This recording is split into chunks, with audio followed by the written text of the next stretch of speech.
Hello everyone, कैसे हैं आप सब। आई होप सभी बच्चे बहुत अच्छे से क्लासेस को अटेंड कर रहे होंगे और सभी लोग स्वस्थ होंगे, खुश होंगे। तो चलिए बच्चों, इसी एनर्जी और पॉजिटिविटी के साथ अपने क्लास को स्टार्ट करते हैं। वीडियो को शेयर कर दीजिए, लाइक कर दीजिए और चलिए आंसर देने का प्रयास करिए। पहला क्वेश्चन है हम लोगों का, जो कि क्या है, क्वेश्चन टैग पर बेस्ड है। और बच्चों, क्वेश्चन टैग वाले क्वेश्चंस एग्जाम्स में आने लगे हैं।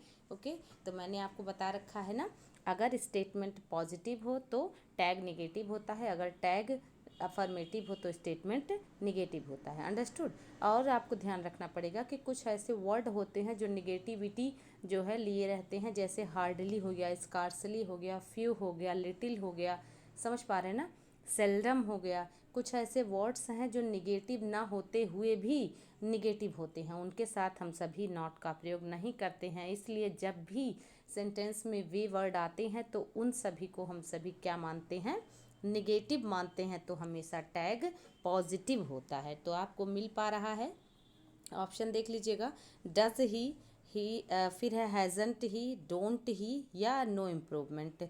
तो क्या करना है आपको, आपको मिल पा रहा है ही हार्डली एवर स्पीक्स, डजंट ही। अब यहाँ पर देखिएगा, डजंट ही को आपको रिप्लेस करना है, ठीक ना। अब कौन सा करेक्शन होना चाहिए, ही हार्डली एवर स्पीक्स, मतलब बड़े मुश्किल से वह बोल पाता है ना। तो यहाँ पर आपका क्या हो जाएगा, डजंट ही को आप क्या करेंगे, जैसा कि हमने बताया कि अगर सेंटेंस में हार्डली हो, समझ पा रहे हैं ना, लिटिल हो, फ्यू हो और क्या हो, स्कार्सली हो, सेल्डम हो, तो ये कुछ ऐसे हैं वर्ड, ये हमेशा निगेटिव को लिए रहते हैं, लेकिन इनके साथ कभी भी नॉट का प्रयोग नहीं होता। इनको जब भी सेंटेंस में आते हैं तो निगेटिव माने जाते हैं। तो टैग अफर्मेटिव में होगा। तो देखिए, डोंट ही आपने कभी पढ़ा है, नहीं पढ़ा है, ठीक है ना। और हैज़ंट ही पढ़ा है, लेकिन नॉट को आपको स्किप करना है। It means option number A is the correct option. समझ पा रहे हैं ना। इस क्वेश्चन को आप बहुत अच्छे से समझ लीजिए बच्चों, क्योंकि एग्जाम्स में क्वेश्चन टैग वाले क्वेश्चंस आते हैं। ओके, बहुत बढ़िया। ए जो है ऑप्शन बिल्कुल सही, बहुत बहुत अच्छा बेटा, पहला ही क्वेश्चन आपका करेक्ट है। क्वेश्चन नंबर सेकेंड पर चलेंगे, शी केम होम, फिर आपको मिल रहा है बाई टैक्सी, डिड शी। ये भी क्वेश्चन देखिए क्वेश्चन टैग पर ही बेस्ड है। आपको ध्यान है कि टेंस नहीं चेंज होगा, तो टेंस को ध्यान में रखते हुए आपको क्वेश्चन टैग लगाना होता है। तो ये वाला क्वेश्चन टैग का जो सेंटेंस है ये एरर पर बेस्ड है, तो आपको बताना पड़ेगा। शी केम होम, हाँ बिल्कुल यहाँ तक तो करेक्ट है। बाई टैक्सी यहाँ भी करेक्ट है। आपको क्या करना है, जब आपका स्टेटमेंट अफर्मेटिव में है तो टैग नेगेटिव होगा, बिल्कुल सही, ठीक है ना। डिंट शी करना है, बहुत अच्छे, सी पार्ट में एरर है, समझ पाए ना। बिल्कुल पॉजिटिव जो है, अगर स्टेटमेंट हो तो टैग नेगेटिव होता है, और यहाँ पास्ट इंडिफिनिट है तो टैग भी डिड नॉट जो है पास्ट इंडिफिनिट होगा। डिड नॉट कभी नहीं लिखिएगा, डिडंट, कांट है ना, डजंट ऐसे लिखा जाता है, डिड नॉट ऐसे पूरी तरह से नहीं किया जाता है, एब्रिविएशन या कॉन्ट्रैक्शन फॉर्म यूज़ किए जाते हैं। ओके, चलिए मूव करते हैं क्वेश्चन नंबर थर्ड पर। द डॉग्स, फिर कह रहा है पिक्यूलियर बिहेवियर वरीड देम। आपको बताना है पिक्यूलियर का मतलब क्या होता है, अंडरलाइंड वर्ड बताना है मीनिंग। नॉर्मल बिहेवियर आप कहना चाहते हैं, ऑर्डिनरी बिहेवियर करना चाहते हैं, या एबनॉर्मल बिहेवियर या यूजुअल बिहेवियर। तो आपको देख पा रहे हैं ना, सेंटेंस ही बता रहा है कि किसकी बात कर रही है। यह बताइए, अगर आपके पास कुत्ता हो और अगर आपका कुत्ता नॉर्मल व्यवहार करे तो आपको चिंता होगी, नहीं होगी। ऑर्डिनरी मतलब सामान्य व्यवहार करे तो आपको चिंता होगी, नहीं होगी। यूजुअल मतलब जैसे वो सामान्य व्यवहार करता है वैसे करे तो चिंता होगी, नहीं होगी। तो अब नॉर्मल बिल्कुल सही, ठीक है। पिक्यूलियर मतलब होता है अब नॉर्मल मतलब विचित्र व्यवहार। अंडरस्टूड। आप इसको और क्या कर सकते हैं, इसका सिनोनिम नोट कर लीजिएगा, इसेंट्रिक, ठीक है ना। इसेंट्रिक एक वर्ड है, स्ट्रेंज, इस सभी का मतलब अजीब, विचित्र, ठीक है ना, जो आपको ठीक ना लगे। विम्सिकल, नोट करते रहिए बच्चों, ये सारे वर्ड एग्जाम में आते हैं। विम्सिकल, ल्यूनाटिक, ठीक है, ये सब इसके सिनोनिम हैं। ओके, इसके बाद आपको मिल जाएगा वियर्ड, ठीक है ना, क्यूअर, इन सभी का मतलब अजीब, विचित्र, ठीक है ना, सामान्य से हट कर। तो क्वेश्चन नंबर थर्ड का बिल्कुल सी ऑप्शन करेक्ट है। समझ पा रहे हैं ना कहाँ से गड़बड़ हो सकती है? बिल्कुल सही। क्वेश्चन नंबर फोर्थ पर चलेंगे। इट वॉज, फिर आपको मिल रहा है कैट्स एंड डॉग्स।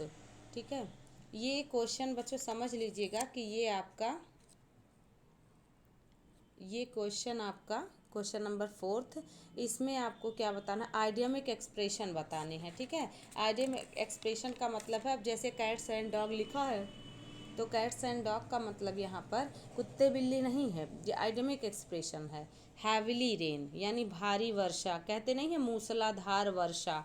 ठीक है, तो इट वॉज रेनिंग या इट रेन्ड या इट विल रेन या इट हैड रेन। पहले से वॉज लिखा है तो वॉज के बाद विल और हैड डबल हेल्पिंग वर्ब आप लगाएंगे नहीं। ठीक है, इट वॉज रेनिंग। बिल्कुल, आपको ऑप्शन में से ही, अगर आपको जो है कई बार क्वेश्चंस नहीं आते हैं तो ऑप्शंस में से ही सिलेक्शन हो जाते हैं। Okay, suitable answer. Okay, cats and dog, बिल्कुल it was raining cats and dog का मतलब है मूसलाधार वर्षा हो रही थी। अंडरस्टूड? बिल्कुल, बहुत ध्यान से पढ़िएगा, ये सारे क्वेश्चंस आपके एग्ज़ाम के लिए बहुत इंपॉर्टेंट हो जाते हैं। ओके, क्वेश्चन नंबर फिफ्थ देखेंगे। अब यहाँ पे मिल रहा है कैट्स एंड, वो क्या था? वो आइडेमिक एक्सप्रेशन था, देख लीजिएगा ध्यान से। यहाँ पर आपको मिल रहा है सीधे सीधे एस लगा हुआ है, कैट्स एंड डॉग्स मतलब मूसलाधार वर्षा। ठीक है, याद रखिएगा। ओके, लेकिन यहाँ पर देखिए कैट्स एंड डॉग में एपॉस्ट्रॉफी एस अगर लगा रहे, इसको ध्यान से देखिएगा, ये भी आइडेमिक एक्सप्रेशन है। एपॉस्ट्रॉफी एस लगा रहे, कुत्ते की ज़िंदगी बिल्ली की ज़िंदगी, मतलब कुत्ते बिल्ली जैसी ज़िंदगी। समझ पा रहे हैं ना? तो इसका मतलब क्या होता है? पहला, busy life, happy life, quarrelsome life या वेरी सीरियस लाइफ। कभी आपने कुत्ते और बिल्ली की दोस्ती देखी है? मैंने तो नहीं देखी, आपने भी नहीं देखी होगी। बंदर की, कुत्ते की, इन सभी की आपस में झगड़े होते रहते हैं। जब भी आप देखिए कुत्ता अगर देखता है बंदर को तो गुस्सा करने लगता है, और वैसे बंदर भी कम नहीं होता, वो भी गुस्सा करता है। इस प्रकार से बिल्ली को देखिए तो कुत्ते पर भड़कती है और कुत्ता बिल्ली को देख के भड़कता है। तो इसका ये मतलब है क्वारलसम लाइफ, बहुत अच्छा, झगड़ालू जिंदगी, मतलब कभी सुलह हो ही ना, तनाव भरा वातावरण बना रहे, झगड़े का वातावरण, that is called cats and dogs life. मतलब किसी के घर में हरदम झगड़ा होता हो, हरदम तनाव बनी रहती हो, तो that is called cats, they are living cats and dogs life. ठीक है ना, कुत्ते बिल्ली जैसी ज़िंदगी जी रहे हैं। इसका ये मतलब नहीं कि जो है कुत्ते बिल्ली जैसा, आपका कहने का मतलब है झगड़ा उनके यहाँ होता है, इट मीन्स उनके व्यवहार को आप रिप्रेजेंट कर रहे हैं। कैट्स एंड डॉग्स लाइफ का मतलब समझ पाए ना? बिल्कुल, नोट कर लीजिए बच्चों, इंपॉर्टेंट है, एग्जाम्स में आता है। ओके, और क्वेश्चन नंबर थर्ड देखेंगे। The boss should not have called Arun names. तो कॉल नेम्स का क्या मतलब है? सीधा सीधा प्रश्न है, कॉल नेम्स का क्या मतलब है? ठीक है, कॉल नेम्स ये क्या है? आइडेमिक एक्सप्रेशन है। ठीक है, प्रोवर्ब्स होते हैं जो कि सीधे नहीं कहे जाते हैं, घुमा कर कहे जाते हैं। ठीक है, तो यहाँ पर देखिएगा, तो कॉल्ड नेम्स मतलब कह रहा है the boss should not have, मतलब बॉस को नहीं बुलाना चाहिए था अरुण को इन फ्रंट। ठीक है ना, यहाँ पे कह रहा है कि सबके सामने ऐसा नहीं करना चाहिए था। तो क्या, कॉल्ड अरुण नेम्स मतलब अरुण को अब्यूज़ करना, अरुण को बुलाना, समंड, या फिर स्कोल्डेड माने डांटना, या प्रेज्ड माने प्रशंसा करना। तो प्रशंसा करने के लिए कोई मना करेगा? हर कोई अपनी प्रशंसा को सुनना चाहता है ना? बिल्कुल, अब्यूज्ड, बहुत अच्छे, ए ऑप्शन करेक्ट है। ठीक है, कॉल नेम्स मतलब होता है अब्यूज। जैसे अगर आपको जो है आई मीन टू से, अगर किसी को कोई गाली दे या कुछ अपशब्द कहे तो कहते हैं ना, डोंट कॉल मी नेम्स, मतलब मुझे गाली मत दो। तो सामान्यतः हम लोग क्या बोलते हैं? Don't abuse me, don't scold me, behave your self, ऐसे बोलते हैं ना आप। लेकिन आप बोलिएगा डोंट कॉल मी नेम्स, मतलब मुझे भला बुरा मत कहो, mind your own business. Okay, question number 7 चलिएगा।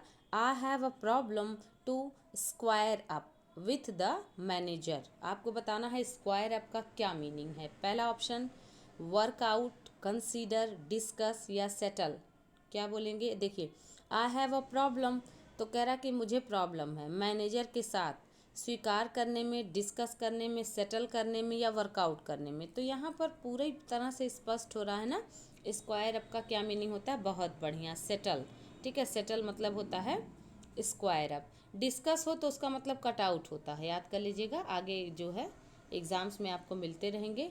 कट आउट अगर आपका फ्रेजल वर्ब देखेंगे तो इसका मतलब फ्रेजल वर्ब बच्चों बहुत इंपॉर्टेंट है। जैसे फ्रेजल वर्ब भी आपको मिला कॉल नेम्स, स्क्वायर अप भी फ्रेजल वर्ब है, एक वर्ड एक प्रीपोजिशन, तो इसका मतलब settle. Okay, settle the matter. Okay, बहुत अच्छे, आगे बढ़ जाएंगे क्वेश्चन नंबर 8 पर। चेंज द वॉइस मिल रहा है आपको, चेंज द वॉइस, वॉइस वाला क्वेश्चन।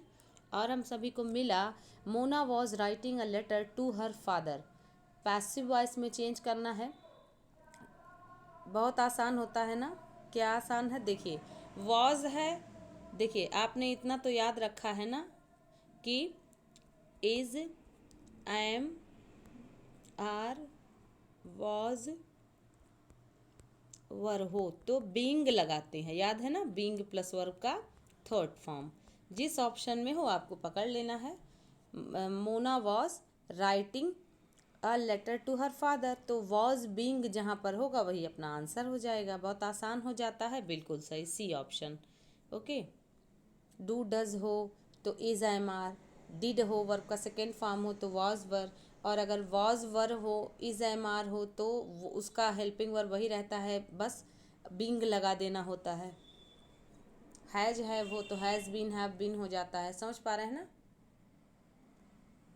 तो कुछ बेसिक्स हैं जो आप जानते हैं, और इसी बेसिक्स को ही आपको अपना, ठीक है, हथियार बनाकर एग्ज़ाम में चलना होगा, क्योंकि जितना टाइम आप गेन करेंगे, जितना टाइम आप जो है सेव कर पाएंगे, उतना टाइम आप अदर पार्ट को देंगे, समझ पा रहे हैं ना। तो जो पॉइंट आपके इम्पोर्टेंट हों, या जो पॉइंट आपके मतलब जो टॉपिक आपके बहुत अच्छे हों, उस पर आप बहुत सारा प्रैक्टिस करिए, तो जब आप एग्ज़ाम में जाएंगे तो प्रैक्टिस ही आपको काम करेगा, तब आपको प्रेशर नहीं लेना पड़ेगा। अंडरस्टूड। क्वेश्चन नंबर 9 देखेंगे, change the voice, he teachers us grammar, आप बताइएगा। ग्रामर वॉस, अब देखिए टीचर्स है ना, आपको क्या कर देना है, सीधे इज एम आर को दिमाग में रख के चलना है, ठीक। तो पहला ऑप्शन नहीं होगा क्योंकि इज एम आर को पकड़ना है। अब इज एम आर बींग होता है तो दूसरा ऑप्शन भी नहीं होगा, समझ पा रहे हैं ना। आपको एग्जाम में कैसे देखना है, आपको ऐसा नहीं करना है कि आप बनाना स्टार्ट कर दो, आपको ऑप्शन से ही आंसर ढूंढ लेना है। देखिए verb first form S I S लगा हो तो प्रेजेंट इंडिफिनिट को रिप्रेजेंट करता है, तो जाता है इज एम आर जो है is M are plus verb का थर्ड फॉर्म। तो अब देखिए, या तो आपका अब यहाँ पर भी बीइंग आ गया, देख पा रहे हैं ना, ग्रामर इज बीइंग टॉट, तो जब आप देख पा रहे हैं ग्रामर इज बीइंग टॉट आ गया तो चौथा ऑप्शन करेक्ट है। आपको कुछ नहीं करना था, बस ऑप्शन को ये नहीं होगा, ये नहीं होगा, ये नहीं होगा, तो यही वाला होगा, समझ पा रहे हैं ना। क्योंकि are is M are plus being आता है प्रेजेंट कॉन्टिन्यूअस में, ठीक है, जब आप चेंज करते हो। वॉज आता है पास्ट में, और जो है is M are plus verb का थर्ड फॉर्म आता है प्रेजेंट को चेंज करने में। तो आपको सब्जेक्ट को ऑब्जेक्ट, ऑब्जेक्ट को सब्जेक्ट, ऐसा कुछ रिप्लेसमेंट नहीं करना पड़ा, बस ऑप्शंस से ही आपने आंसर निकाल लिया, ठीक है। तो आपको बुद्धिमानी से काम करना है कि आपका समय भी बचे और आपके आंसर्स भी करेक्ट हो जाएं। क्वेश्चन नंबर 10 पर चलेंगे, शी ऑफन, अब कह रहा है to the cinema because she loves movie, इसको बताइए, तो बहुत आसान है भाई, फिल इन द ब्लैंक में ऐसे क्वेश्चंस आते हैं। देखिए बच्चों, बिल्कुल सही, बहुत अच्छा, इतने कम समय में आप आंसर देते हैं, बहुत अच्छा फील होता है। क्वेश्चन नंबर, ठीक है, 10 का डी ऑप्शन करेक्ट है। ओके, बहुत बढ़िया। देखिए ऑफेन अगर कहीं दिया हो, याद रखिएगा कहीं पर क्या दिया हो, ऑफेन दिया हो, यूजुअली दिया हो, ठीक है ना, यूजुअली दिया हो, जनरली दिया हो, ठीक है, ऑलवेज दिया हो, रेयरली दिया हो, एवरी डे दिया हो, ऑकेजनली दिया हो, तो कुछ ऐसे वर्ड होते हैं जो हमेशा किस में रहते हैं, प्रेजेंट इंडेफिनिट में, यानी वो आदत को रिप्रेजेंट करते हैं, बात समझिएगा, आदत को रिप्रेजेंट करते हैं, that's why they always, okay, used in present indefinite. Understood, बहुत बढ़िया। चलिएगा क्वेश्चन नंबर 11 पर चलेंगे, वी, फिर बताना है to a new place as the old place was too small for us, hint मिल गया ना, क्या हिंट मिला, शिफ्टेड करेंगे या शिफ्ट्स करेंगे, इज गोइंग टू शिफ्ट करेंगे या शिफ्ट्स करेंगे, बताइए। बी और डी ऑप्शन सेम हो गया है, बट आप सर दर्द मत लीजिएगा, ठीक है, इसको जब ये होगा नहीं तो इस पर क्यों टेंशन लेना, है कि नहीं। चलिए, बिल्कुल शिफ्टेड होगा। क्यों भाई शिफ्टेड होगा, क्योंकि ये बता रहा है ना यहाँ पर वॉज आया हुआ है और पास्ट को पास्ट से ही हाथ मिलाते हैं, ठीक है। शिफ्ट आपका प्रेजेंट हो जाता, इज़ भी प्रेजेंट हो जाता, और यहाँ सेंटेंस में हिंट दिया है ना कि पास्ट है ना। बहुत अच्छे, इतने कम समय में आप करेक्ट कर रहे हैं, है ना। और ऐसे ही कम समय में आप करने की प्रैक्टिस करिए।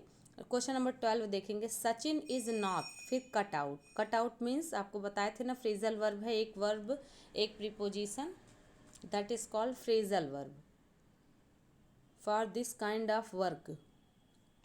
Underline phrasal verb means workout, settle, consider, discuss. Same option एक और क्वेश्चन में आया था ना स्क्वायर अप वाले, तो उसका मतलब सेटल होता था। बिल्कुल। कट आउट का मतलब क्या होगा, नोट कर लीजिए बच्चों। कट आउट मतलब होता है बिल्कुल डिस्कस। ओके, बहुत अच्छे। डिस्कस, कट आउट मतलब डिस्कस, अंडरस्टूड। बेहतर। क्वेश्चन नंबर 13 देख लें। Do you imitate others, change the voice. बताइएगा, डू यू इमिटेट अदर्स, इसमें बताना है क्या तुम दूसरों की नकल करते हो। वॉइस चेंज करना है। डू है तो आपने क्या सीखा, इज एम आर होगा, तो इज एम आर किस में नहीं है, सी में नहीं है, भूल जाएं, डी में नहीं है, भूल जाएं। तो अब ए में हो सकता है, बी में हो सकता है। आपको पता है इज एम आर अगर पहले से आया होता तो बिंग करते, तो बी ऑप्शन भी नहीं होगा, तो आप ए ऑप्शन को ही करेक्ट कर देंगे। समझ पाए ना। एलिमिनेशन वाले स्टाइल से भी आप बहुत आसानी से अपने आंसर तक पहुंच सकते हैं, और ये स्टाइल, ये तरीका एलिमिनेट करने का कौन सा नहीं होगा, तो आपके काम को और आसान कर देता है कि जिसको आपको नेग्लेक्शन करना है, जिसको आपने इग्नोर कर दिया, हटा दिया, उस पर आपका ध्यान अब नहीं जाएगा, तो बचे हुए ऑप्शंस में से आपको चुनना होगा। ओके, क्वेश्चन नंबर 13 का बिल्कुल सही। जिन बच्चों का ए आ रहा है वे सभी लोग करेक्ट हैं। ओके, चलिए क्वेश्चन नंबर 14, नरेशन। इसको बताइएगा, नरेट करना है, इनडायरेक्ट स्पीच में चेंज करना है। Reena said I am not doing well in the exams. बताइएगा, Reena said I am not doing well in the exams, आपको चेंज करना है इनडायरेक्ट स्पीच में। बताइएगा। हाँ, सेड को सेड ही रखेंगे, बिल्कुल सही। ऑप्शन से देख लीजिए ध्यान से। Reena said that she is doing well in the exams. Reena said that she was not doing well in the exams. Reena said that she has not done well in the exams. और चौथा ऑप्शन है, Reena said that she had not well in the done well in the exams. Means आप अपने जो है sentence पर पहुँचिए। आई am not doing है, तो इतना तो आपको पता है ना कि सेड को नहीं चेंज करेंगे, सेड का सेड ही रहेगा, कंजक्शन दैट लगाएंगे, और आई रीना के अनुसार सी हो जाएगा। तो यहाँ सारे ऑप्शंस में इतने बेसिक पॉइंट देखिए चारों ऑप्शन में किया है जो आप कर सकते थे। अब आती है बारी टेंस चेंज की, यहीं पर आपको मैटर करना है। वॉइस में टेंस चेंज करने का अलग रूल है और नरेशन में टेंस चेंज करने का अलग रूल है, तो ध्यान से point to be remembered. Okay, देखिएगा, I am not is M R किस में चेंज होता है, वॉज वर में, ठीक है। तो ए ऑप्शन में नहीं चेंज हुआ है, कि हुआ है मुझे तो नहीं दिख रहा, बिल्कुल ए ऑप्शन में नहीं चेंज हुआ है। बी में देखिए वॉज वर हुआ है और is M are was were होता ही है, ठीक है। और सी में देखिए हैज़ हो गया है और डी में हैड हो गया, ऐसा कुछ नहीं, तो बी ऑप्शन करेक्ट है। बिल्कुल सही, बहुत अच्छा, awesome attempt. B option correct है। बहुत अच्छा बच्चों, आप बहुत बेहतरीन को आंसर कर रहे हैं। क्वेश्चन नंबर 15 देखेंगे, ठीक है। पी एन मीन्स क्या होता है, PAEAN। Paean means option से देखेंगे, unhappy man, a song of phrase, a song of praise, या सीरियस मैन, या रैंसम।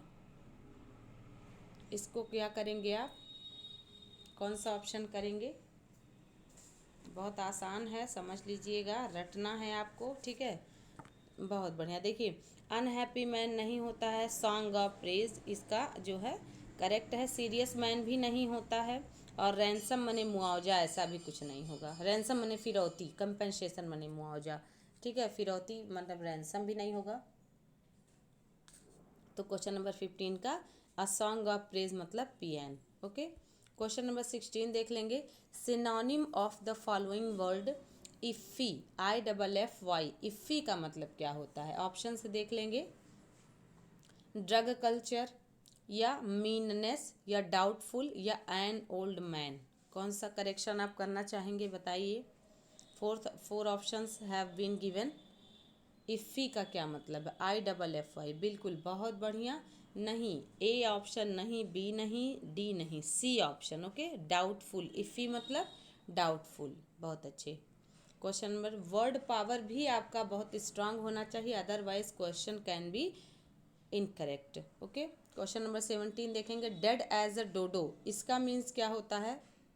ओल्ड फैशन्ड या ऑब्स्टिकल या ओल्ड फैशन्ड या ऑब्सोलेट या फिर जो है नो लॉन्गर अलाइव या सेटिस्फाई समवन, कौन सा करेक्ट करेंगे?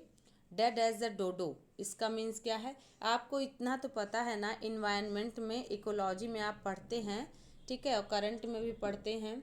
डोडो एक पक्षी है जो कि विलुप्त है, ठीक है, डोडो पक्षी। तो डेड एज ए डोडो का क्या मतलब है? अब आप देखिए, आपको हिंट मिला ना कि ऐसा जो है कि विलुप्त ही हो जाना, बिल्कुल भी अस्तित्व ना होना। तो ओल्ड फैशन्ड का मतलब होता है अस्तित्व में रहना लेकिन लोगों के द्वारा अप्लाई ना किया जाना। ऑब्सोलेट भी आंसर नहीं होगा। नो लॉन्गर अलाइव, बिल्कुल सही, आप ध्यान कर लीजिएगा, ऐसे क्वेश्चंस एग्जाम में पूछे जाते हैं, ये आइडियमिक एक्सप्रेशन है। डेड एज अ डोडो मतलब नो लॉन्गर अलाइव, मतलब कहीं से भी जिंदा होने की या बचने की कोई भी संभावना ना हो, दैट इज कॉल्ड अस्तित्व में न होना। अंडरस्टूड, बिल्कुल, इसको नोट कर लीजिएगा बच्चों, it's very important.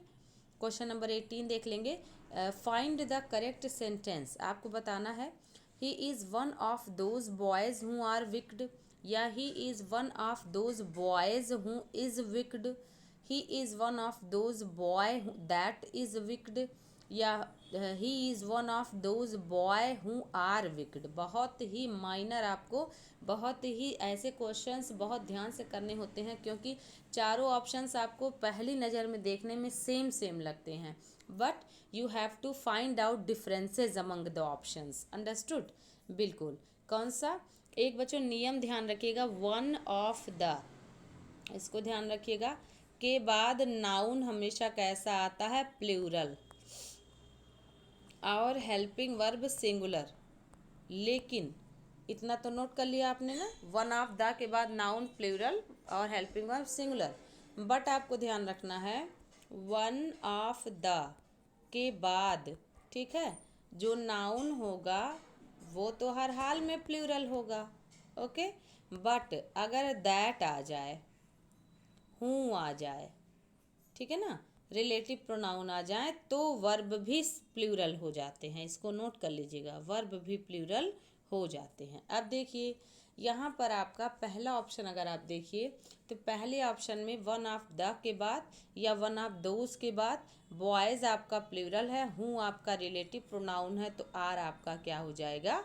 Helping verb plural हो जाएगा। तो option number A he correct है। ओके, बाकी जो है बी में आर नहीं लगा इसलिए इनकरेक्ट है, सी ऑप्शन में बॉयज़ और आर दोनों नहीं लगा है इसलिए इनकरेक्ट है, डी में बॉयज़ नहीं लिखा है, आर तो लगा है इसलिए इनकरेक्ट है। ओके, बहुत अच्छे। क्वेश्चन नंबर 19 को चलिए देखते हैं, चूज़ द करेक्ट स्पेलिंग, इसमें से आपको बताना पड़ेगा कौन सा करेक्ट स्पेलिंग है। पहला ऑप्शन है इंक्रीज़, तो इंक्रीज़ की करेक्ट स्पेलिंग क्या होती है? INCREASE, ठीक है, ये तो नहीं है करेक्ट। प्रिपेयर की PREPARE, प्रिपेयर की क्या स्पेलिंग होती है? PRE, यही करेक्ट है। ओके, और स्ट्रेंज का STRANGE होता है, स्ट्रेंज की स्पेलिंग, ठीक है। और गवर्नमेंट की याद रखिए बच्चों, गवर्नमेंट की करेक्ट स्पेलिंग होती है GOVERNMENT। ना नोट कर लीजिएगा, एग्जाम में आता है, गवर्नमेंट होता है बट उसको एन को आप नहीं पढ़ते हैं, लिखते हैं, गवर्नमेंट पढ़ते हैं लेकिन गवर्नमेंट होता है, ध्यान रखिएगा।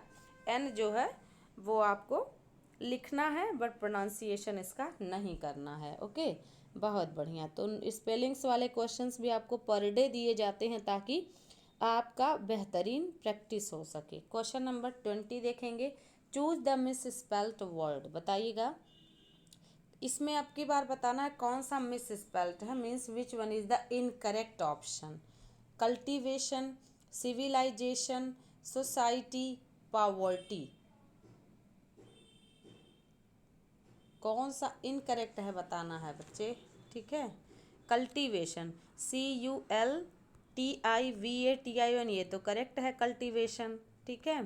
सिविलाइजेशन, CIVILIZATION, कहीं कहीं एस भी मिलता है तो आप जेड और एस दोनों करेक्ट होता है। सोसाइटी भी करेक्ट है, पॉवर्टी इनकरेक्ट है, मिस स्पेल्ट बताना था ना, POVER होता है, VIR नहीं होता, ठीक है। तो डी ऑप्शन करेक्ट है, ठीक है। हाँ बिल्कुल सही, डी वाले फिर फ्रेंड्स आप सभी लोग करेक्ट हैं, है ना। डी ही मिस स्पेल्ट है, पॉवर्टी मतलब गरीबी, POVERTY होता है, ओके। बहुत अच्छे, ओके। तो चलिएगा बच्चों, थैंक यू सो मच, आपने बहुत बेहतरीन आंसर दिया। और ऐसे ही प्रैक्टिस क्वेश्चंस पाने के लिए और लाइव क्लास अटेंड करने के लिए आप चैनल को सब्सक्राइब कर लें। मिलते हैं नेक्स्ट क्लास में, शेयर कर दीजिएगा। स्वस्थ रहिए, खुश रहिए, खूब मेहनत करिए। Thank you so much, thanks a lot for giving me precious time.